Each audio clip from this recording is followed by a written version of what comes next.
Chers étudiants, bonjour. Dans cette vidéo, nous allons traiter le chapitre des séries numériques. En réalité, c'est la première partie du chapitre des séries. Donc, le chapitre des séries contient 3 parties. La première partie, c'est les séries numériques. Puis, nous avons les séries entières, séries de fonctions et séries entières. Et à la fin, nous avons les séries de Fourier.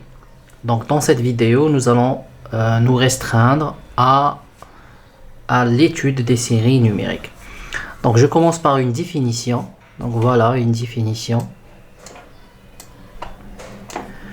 Donc soit UN, le terme général, donc UN, une suite réelle, on appelle série de termes général, UN, avec n supérieur ou égal à 0.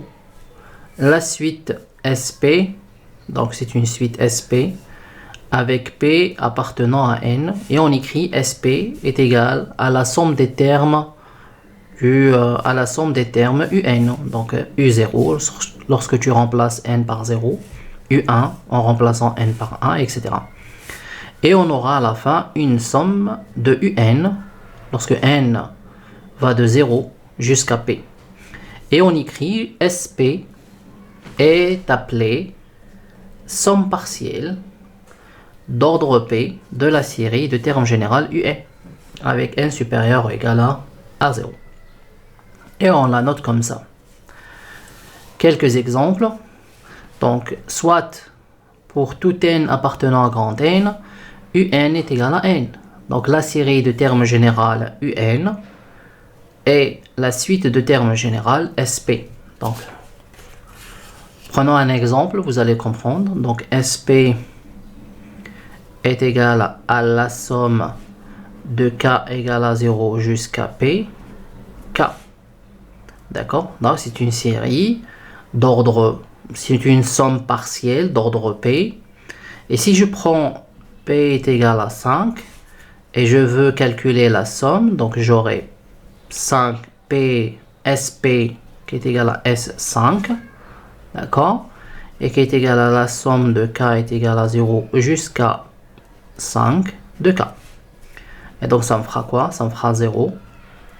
Premier terme, 1. Deuxième terme, 2, 3, 4 et 5. Voilà. Maintenant la somme, vous pouvez le voir ici, 0 et 5, ça donne 5. 1 et 4, ça donne 5. Et 2 et 3, ça donne 5. Donc la somme est égale à 15. Donc il me faut une relation qui dépend de P. Donc il me faut une expression dépendante de P. Alors première chose, le P ici est égal à 5. D'accord? Donc là on peut dire qu'il y a combien de combinaisons? Il y a 3 combinaisons. 0 et 5, une combinaison. 1 et 4, deuxième combinaison. Et 2 et 3, troisième combinaison, donc normalement 3 combinaisons. Très bien, multiplié par quoi? Par P qui est égal à 5. P c'est 5. Alors, là je dois aussi extraire l'expression de P de 3. Donc 3 combinaisons, mais aussi si je calcule aussi la combinaison 5, 0, donc la combinaison 0 et 5 est une combinaison, 5 et 0 est une autre combinaison, 2, 4, 4 et 1, 2, 3, 3 et 1, d'accord? Donc j'aurai combien de combinaisons? 6 en tout. Donc 6 combinaisons possibles en tout, mais je ne vais pas les prendre tous, je vais prendre que la moitié de 6, donc normalement c'est 3. Donc 6 divisé par 2, voilà. Et 6 ce n'est que quoi? Ce n'est que P qui est 5 plus 1. Plus 1 divisé par 2. Donc ce que je peux dire ici, je peux dire que j'ai normalement 15 c'est 3 fois 5. Le 3 je vais le remplacer par P plus 1 divisé par 2. Et le 5 c'est le P, hein, d'accord, c'est le P. Voilà. D'où cette expression, hein, d'où cette expression. Donc maintenant, proposition. Soit UN, une suite réelle, et SP, la suite des sommes partielles de la série, la somme des EN. Alors, pour toute N appartenant à n étoiles, grand N étoiles, on a UN est égal à Sn moins Sn moins 1. Donc ça, c'est juste une proposition. Donc je continue avec maintenant la convergence. La convergence somme et reste. Définition. Si la suite SP des sommes partielles d'une série possède une limite finie, on dit que la série, la somme de UN, est convergente. La limite de cette suite est notée, on écrit la somme de n est égal à 0 jusqu'à plus l'infini de UN est appelée somme de la série. Et on note la somme de n égale à 0 jusqu'à plus l'infini de UN est égale à la limite. Ben voilà, je vais remplacer le plus l'infini ici par un terme ou un paramètre qui est P. Et puis je fais tendre ce P vers l'infini. Donc j'écris la limite de P jusqu'à plus l'infini de la somme de n égale à 0 jusqu'à P, alors que P va vers l'infini. Hein. UN. Si la série ne converge pas, on dit qu'elle diverge. Voilà. Maintenant, il y a plusieurs types de séries, mais nous commençons par la plus simple qui est la série télescopique. Alors, c'est quoi une série télescopique? Donc, on appelle une série télescopique toute série de termes général UN qui est égale à quoi? À Vn plus 1 moins Vn. Donc c'est quoi? C'est une suite réelle. En d'autres termes, toute série dont le terme général, donc le terme général c'est UN, et la différence, donc c'est une différence, c'est une soustraction ici. Donc le terme général est une différence de deux termes consécutifs. Là tu as le Vn plus 1 et là tu as le N. Ok? Donc, d'une suite donnée, d'une n'importe quelle suite. Proposition. La somme partielle d'ordre P de la série télescopique, donc c'est la somme Vn plus 1 moins Vn, vérifie celle-là, vérifie cette expression. Donc, on écrit SP est égal à quoi? À la somme de K égale à 0 jusqu'à P de Vk plus 1 moins Vk, et qui est égal à quoi? À Vp plus 1 moins V0. Voilà. La série télescopique, gardez ça en tête parce que vous allez l'utiliser en faisant des exercices. Hein. Donc la série télescopique, donc la somme Vn plus 1 moins Vn converge si la suite Vn converge. Alors j'enchaîne. Exemple, je vous donne un exemple. Un exemple. Si je prends UN égale à 1 sur racine de n plus racine de n plus 1. D'accord? Alors, je vais essayer de le multiplier par le conjugué. Donc, je multiplie par le conjugué, j'aurai quoi? Racine de n moins racine de n plus 1. D'accord? Divisé par racine de n moins racine de n plus 1. Très bien. Donc, j'écris UN est égal à quoi dans ce cas-là? Donc ça, en bas, le dénominateur va me donner quoi? Va me donner n moins n plus 1. Ben, voilà. Et le haut, en haut, j'aurai racine de n moins racine de n plus 1. Donc le numérateur me donne racine de n moins racine de n plus 1. Donc en bas, n avec n, ça se simplifie. Et j'aurai à la fin racine de n moins racine de n plus 1. D'accord? Très bien. Maintenant, si je prends UN qui est égal à racine de n moins racine de n plus 1, et je veux calculer la limite de UN lorsque n tend vers l'infini. Donc, je calcule la limite lorsque n tend vers plus l'infini de quoi? De racine de n moins racine de n plus 1. D'accord?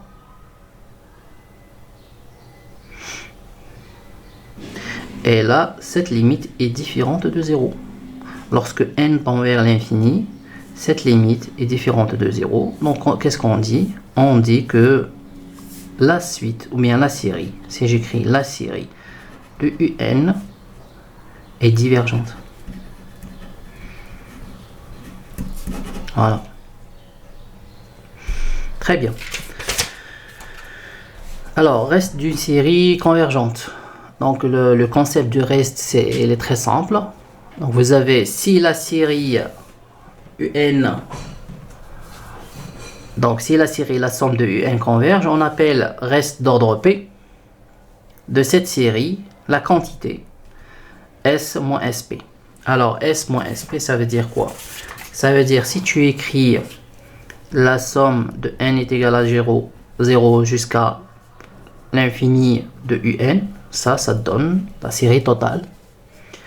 Si tu t'arrêtes à un nombre P, voilà, donc ça fera quoi? Ça fera une somme, c'est la même somme, sauf que c'est une somme partielle, c'est pas toute la somme, parce que tu t'es arrêté à un ordre P. Donc N égale à 0, donc UN. Donc celle-là, c'est SP. Maintenant, si tu fais la différence entre les deux, donc S moins SP, ça veut dire quoi?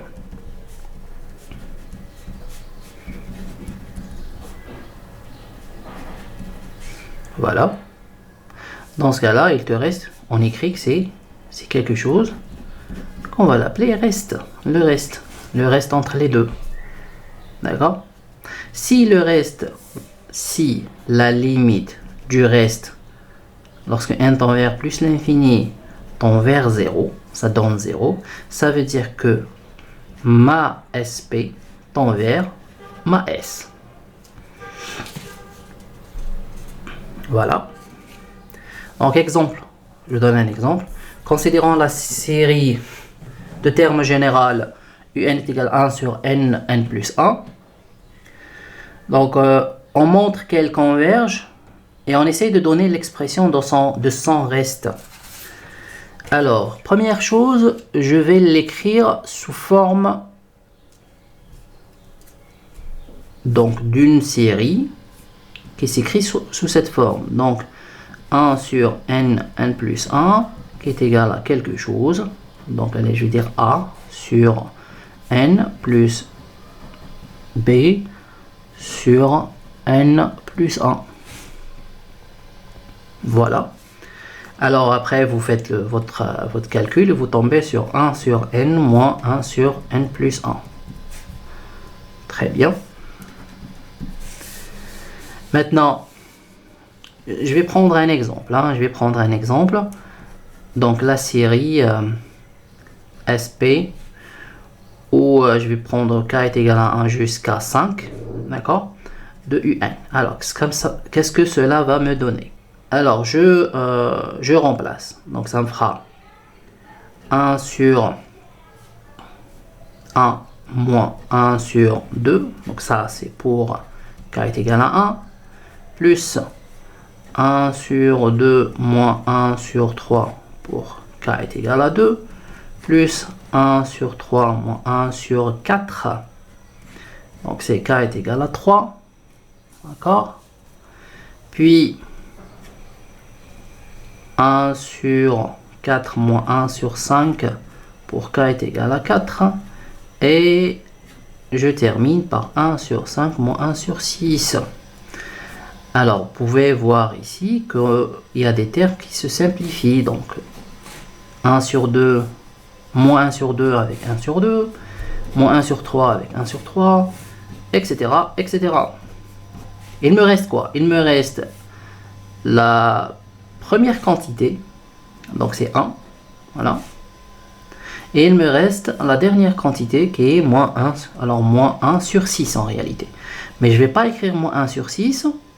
Si je remplace 5 par P, j'aurai quoi? J'aurai, normalement c'est 5 plus, alors 6 c'est quoi? C'est 5 plus 1, je vais remplacer par P plus 1, d'accord? Dans ce cas, qu'est-ce que je vais écrire? Je vais écrire que SP, ce n'est que quoi? Ce n'est que, alors je vais la remplacer ici, heilig. Donc SP, c'est la somme, etc. Et qui est égal à quoi? Est égal à 1 moins 1 sur P plus 1. Voilà. 1 moins 1 plus. Voilà. 1 moins 1 sur P plus 1. Donc 1 moins 1 sur P plus 1. Lorsque P tend vers l'infini, eh bien ce terme, alors, lorsque P tend vers l'infini, voilà, c'est-à-dire SP tend vers S, donc P tend vers l'infini, le 1 sur P plus 1 tend vers 0. Et dans ce cas, on écrit que SP, ça donne que S, la somme, ça donne 1. D'accord? Et le reste, on l'écrit, le reste, dans ce cas-là, le reste, S moins SP, ça fera quoi? C'est 1. Donc, la somme totale, elle donne 1. SP, c'est 1 moins 1 sur P plus 1. Voilà. Donc, ça me fera quoi? 1 avec 1, ça s'en va. Il me reste quoi? Moins avec le moins, ça fera 1 sur P plus 1. Donc, le reste, c'est ça. Voilà. Théorème. Théorème. Si la somme UN et la somme Vn sont deux séries convergentes, alors la somme de UN plus Vn est une série convergente de somme. Donc on écrit la somme de n égale à 0 jusqu'à l'infini de UN plus Vn est égale à la somme de n égale à 0 jusqu'à plus l'infini de UN plus la somme de Vn. Voilà. Et aussi il y a là, si tu as une constante ou un terme appartenant à R, donc ça fera la somme de lambda UN, c'est lambda, la somme de UN. Voilà. Alors j'enchaîne avec les séries à terme positif. Donc une série à terme positif, c'est quoi? Donc une série est dite à terme positif si pour tout n appartenant à grand N, tous les termes de UN sont positifs. Donc supérieur ou égal à 0. Théorème. Soit la somme de UN est une série à terme positif, alors la somme de UN converge si et seulement si la suite de ces sommes partielles est majorée. Théorème. Un autre théorème. Soit la somme UN et la somme de Vn sont deux séries à terme positif. Donc si la première, allez, si je prends la somme de Vn et je sais que ces termes de Vn, donc je sais que les termes de Vn sont plus grands que les termes de Un, quel que soit n. Et je sais que cette série, elle est convergente. Donc je peux dire que la série UN est convergente aussi. Donc on écrit, si la somme Vn converge, alors la somme UN converge. Deuxièmement, si la somme de UN diverge, alors si celle-là elle diverge, et ces termes sont inférieurs aux termes de Vn, alors celle-là aussi elle diverge automatiquement. D'accord? Très bien. Prenons quelques exemples. Nous on sait que 1 sur n au carré converge. En effet, pour tout n supérieur ou égal à 2, on a quoi? Alors 1 sur n au carré compris entre 0 et 1 sur n-1 et n. n-1 fois n. Et n-1 et 1 sur n-1 fois n, ce n'est que 1 sur n-1 moins 1 sur n. Donc on écrit la somme de 1 sur k-1 moins 1 sur k est égale à 1 moins 1 sur n. Et on sait que celle-là, elle tend vers une limite qui existe, qui est égale à 1. Donc on sait que celle-là, elle converge automatiquement. Celle-là, elle converge du moment qu'elle est inférieure ou égale à l'autre. D'accord? Ainsi, la somme converge par comparaison de séries à terme positif. Celle-là converge aussi. D'accord? Donc on a fait la comparaison. Donc celle-là, c'est une série télescopique. D'accord? On sait qu'elle converge. On l'a utilisée pour étudier la convergence de 1 sur n au carré. qui est aussi convergente par comparaison du moment qu'elle est majorée par la série le 1 sur n-1 fois n. Voilà. Deuxième exemple, cette série exponentielle moins n sur n converge. En effet, elle est comparée, alors, parce que déjà, on peut l'écrire sous cette forme. On l'écrit sous cette forme. Alors, la somme de exponentielle moins n sur n, on peut l'écrire sous cette forme. 1 sur exponentielle n fois n. Et celle-là, elle est inférieure à 1 sur n au carré, ce qui est normal. Les termes, en termes général, hein, si je prends le terme général, 1 sur 1 là, est inférieur ou égal, inférieur ou égal à 1 sur n au carré. D'accord? Et puis, si celle-là, elle converge, automatiquement. Un autre exemple, la série ln de 1 plus 1 sur n au carré converge aussi. D'accord? Pourquoi? Parce que 1 sur n au carré, ça tend vers 0. Lorsque n tend vers l'infini, celle-là, elle tend vers 0. Et puisque celle-là tend vers 0, les équivalents usuels donnent que ln 1 plus 1 sur n au carré se comporte comme quoi? Comme 1 sur n au carré. Voilà. Un dernier exemple. Alors, ln 1 plus 1 sur n, et celle-là, puisqu'elle diverge, on le sait tous, on sait que la somme de 1 sur n est une série divergente. D'accord? Donc, puisqu'elle est divergente, cette série aussi est divergente. D'accord? Très bien.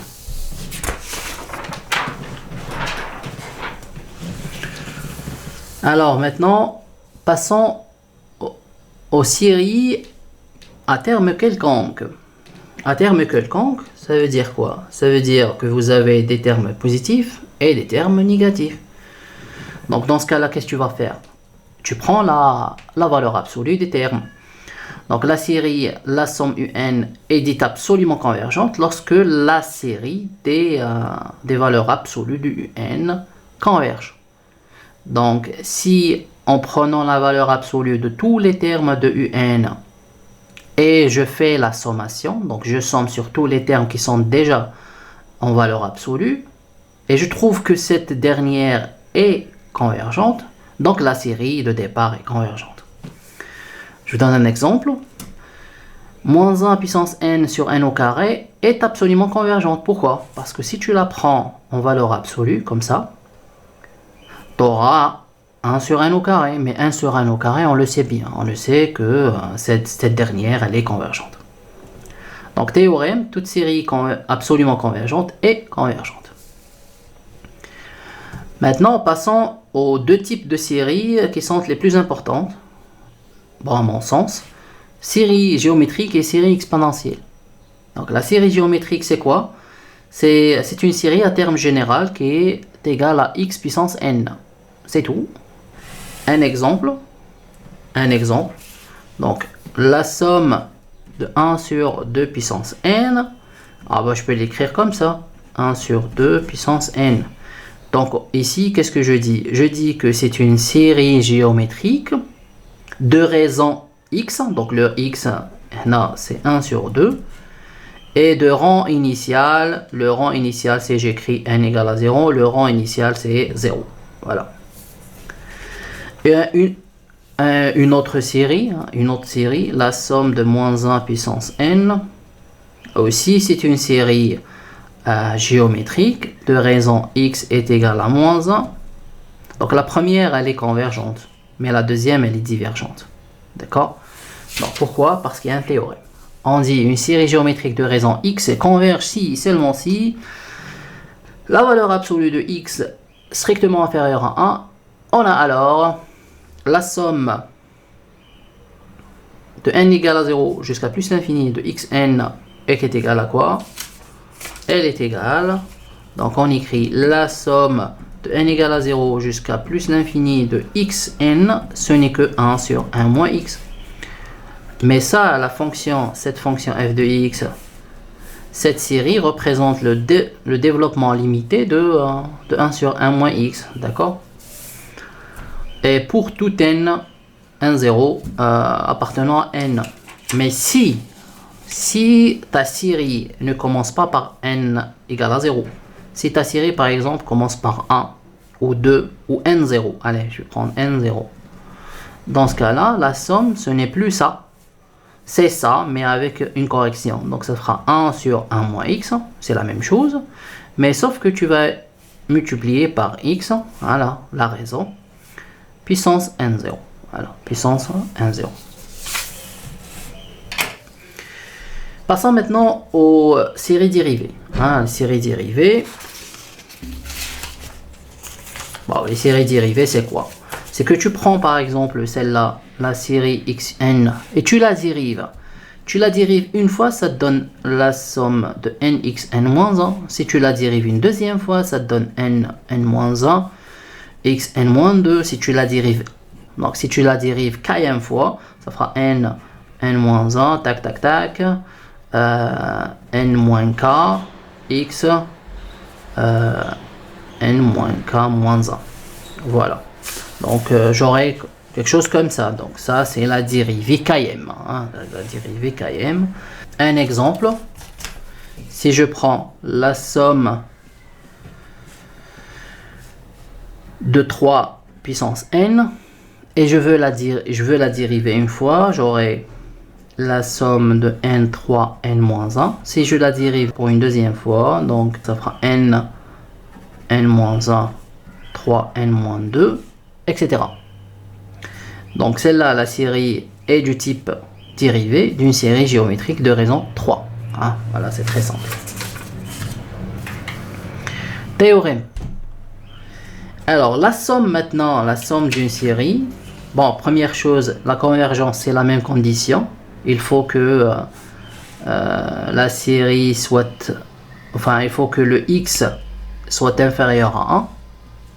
Et on dit que cette série, donc la somme n, n-1, etc., donc c'est la dérivée, la somme d'une dérivée, ce n'est que quoi? C'est k factoriel, donc c'est la dérivée km, 1 moins x, k plus 1. Prenons un exemple. Allez, on prend un exemple. Si je prends la somme de n sur 3 n-1, celle-là. Eh bien, celle-là, je peux l'écrire sous cette forme. Donc, ça sera 1 sur 3, n-1. Maintenant, ça représente quoi, celle-là? Par rapport à la somme de 1 sur 3 puissance n. Si je dérive celle-là une fois, je tombe sur n, 1 sur 3, n-1. Donc, celle-là, cette série, n'est qu'une première dérivée de cette série. Donc k est égal à combien? On a dérivé une seule fois. Donc j'applique la règle. Donc la somme de n sur 3 n-1, ce n'est que quoi? K, c'est 1 factoriel sur 1 moins x. Donc le x c'est 1 sur 3, d'accord? 1 sur 3. Le k c'est 1, donc c'est 2. En tout c'est 2. Donc ça fera 1 sur 1 moins 1 sur 3 puissance 2. Et ça donne 9 sur 4. Voilà, ça donne 9 sur 4.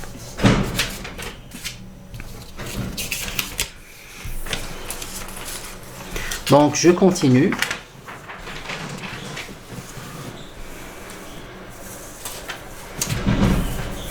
Série exponentielle. Définition, on appelle série exponentielle toute série de termes généraux an divisé par n factoriel. Bon, bien sûr, n est supérieur ou égal à 0. Donc, les séries, celle-là par exemple,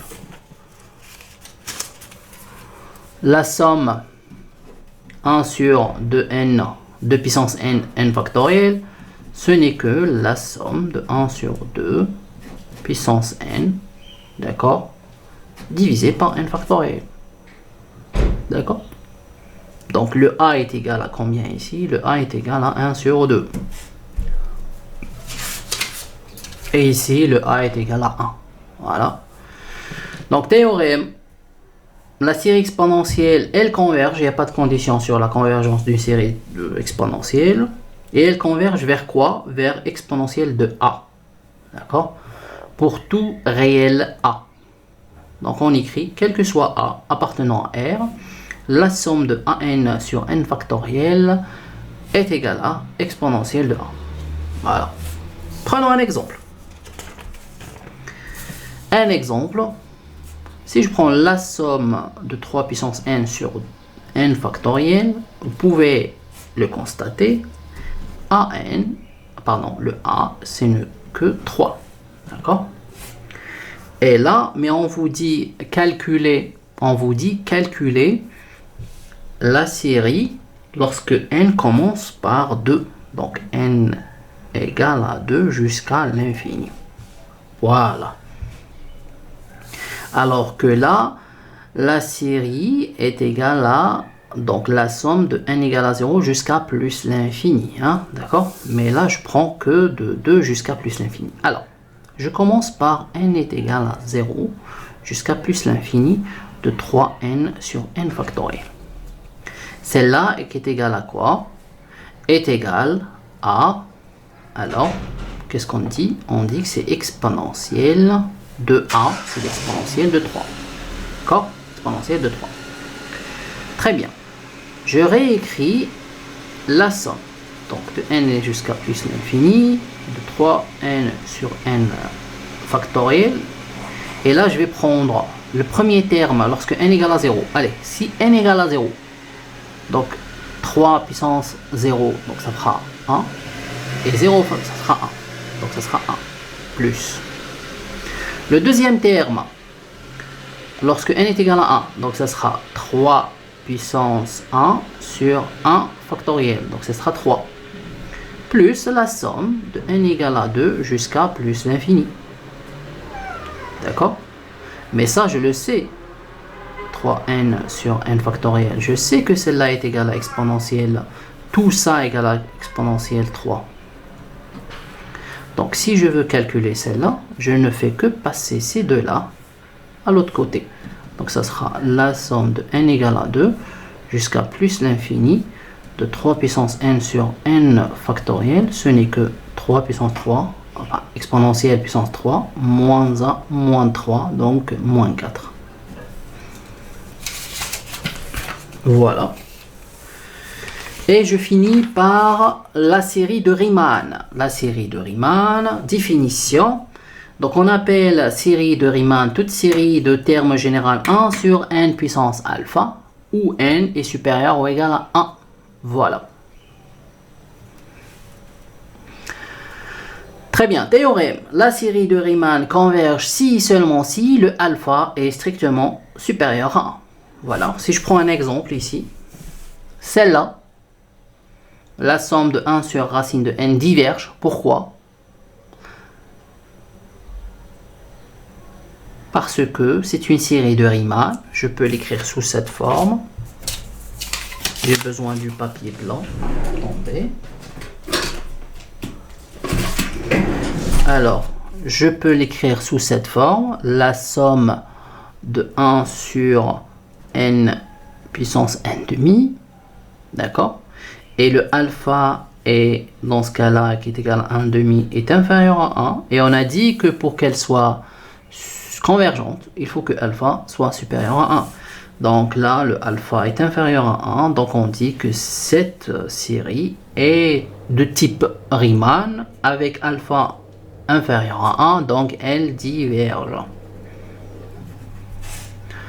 De même avec celle-là. Donc 1 sur n puissance la sixième racine. Donc je l'écris comme ça. 1 sur n, alors ça sera 7 sur 6. Et aussi, puisque 7 sur 6 est supérieur à 1, donc on dit que celle-là, elle converge. D'accord? Très bien. On peut continuer avec d'autres exemples, mais je pense que je vais m'arrêter là. Merci.